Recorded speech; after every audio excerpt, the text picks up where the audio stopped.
Ni ladara kurasi nimbe Ameriki Jamana tigi jalaki ko aye musaka ke ni haklitanya ye.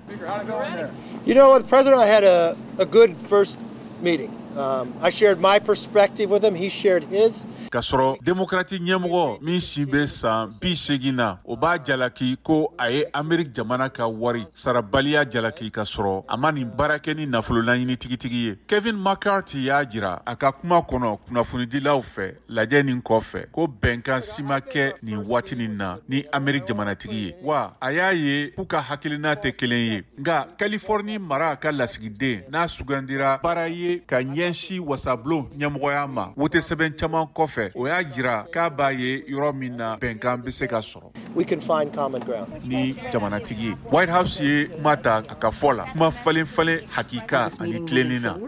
And look, he wants to hear from the speaker. What's his plan? What is his plan on the budget? What is his plan to really... O waati la Joe Biden y'a jira ko ale b'a fɛ ka taa fɛ ka baara kɛ ni fanga ɲininaw ye ni danaya ɲuman ye. Diɲɛ sɔrɔko fanga ɲɛmɔgɔba i n'a fɔ sɔrɔkobaw bɛɛ a bɛ balo ni juru ye nka a tɛ i n'a fɔ jamana yiriwalen tɔw. Ameriki bɛna ni sariya tigɛ la gɛlɛya dɔ ye juru hakɛ. Wasablon kan ka to nin dancɛ tɔgɔba nin ka kɔrɔta wa a ka ca la a bɛ bɔ kɛ ka sɔrɔ sɔsɔliba ma kɛ. We've heard them over and over again talk about cutting Medicare, cutting Social Security.